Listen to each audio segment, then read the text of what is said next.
ഉറച്ചെടുത്ത എല്ലാ തീരുമാനങ്ങളിൽ നിന്നും ഞങ്ങൾ പിന്മാറുന്നു എന്ന് മഹാരാഷ്ട്ര സർക്കാർ പ്രഖ്യാപിച്ചു കഴിഞ്ഞു. ബിജെപിയുടെ താളപ്പിഴവിൽ മഹാരാഷ്ട്ര സർക്കാരും തങ്ങളുടെ പിഴവുകൾ എടുത്തു പറഞ്ഞുകൊണ്ടാണ് ഈ പിന്മാറ്റത്തിലേക്ക് കടക്കുന്നത്. കൊട്ടിഘോഷിച്ച് ബിജെപി പിൻബലത്തിൽ NDA സർക്കാർ രൂപം നൽകിയ പദ്ധതിയാണിപ്പോൾ വേണ്ടാന്ന് വെക്കുന്നതും.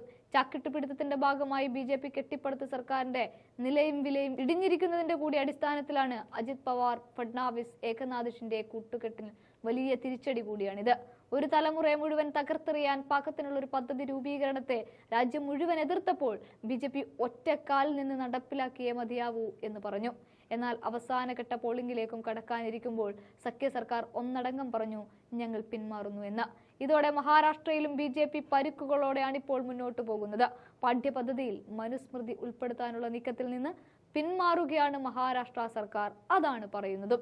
നടപടി വിവാദമായതോടെയാണ് തീരുമാനത്തിൽ നിന്ന് സർക്കാർ പിന്മാറുന്നത്. പുതുക്കിയ പാഠ്യപദ്ധതിയുടെ കരട് സർക്കാരിന്റെയും സ്റ്റിയറിംഗ് കമ്മിറ്റിയുടെയും അനുമതിയില്ലാതെ പുറത്തു വിട്ടുവെന്നാണ് വിദ്യാഭ്യാസ മന്ത്രി ദീപക് കൊസാർക്കറുടെ വിശദീകരണം. വിദ്യാർത്ഥികളുടെ സ്വഭാവ രൂപീകരണവുമായി ബന്ധപ്പെട്ട പാഠഭാഗത്താണ് സർക്കാർ മനുസ്മൃതിയിലെ ശ്ലോകങ്ങൾ ചേർത്തത്. കഴിഞ്ഞ ദിവസം പൊതുജനങ്ങളുടെ അഭിപ്രായം അറിയുന്നതിനായി മഹാരാഷ്ട്ര പാഠ്യപദ്ധതി തയ്യാറാക്കുന്ന സമിതി സിലബസ് പുറത്തുവിട്ടിരുന്നു. ഇതിനു പിന്നാലെയാണ് സമിതിയുടെ തീരുമാനം വിവാദമാകുന്നത്.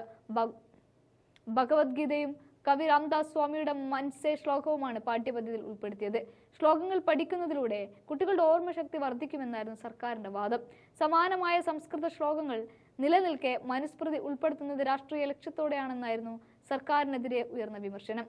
സംഭവത്തിൽ കോൺഗ്രസും NCPയും രംഗത്തെത്തിയതോടെ സർക്കാർ കൂടുതൽ സമ്മർദ്ദത്തിലാവുകയായിരുന്നു. മനുസ്മൃതി പാഠ്യപദ്ധതിയിൽ ഉൾപ്പെടുത്തുന്നത് സംസ്ഥാന ദളിതർക്കും OBC വിഭാഗങ്ങൾക്കുമിടയിലും തെറ്റായ സൂചനകൾ നൽകുമെന്ന് മഹാരാഷ്ട്ര ക്യാബിനറ്റ് മന്ത്രി ഛഗൻ ഭുജ്ബാൽ ആശങ്കയും പ്രകടിപ്പിച്ചു.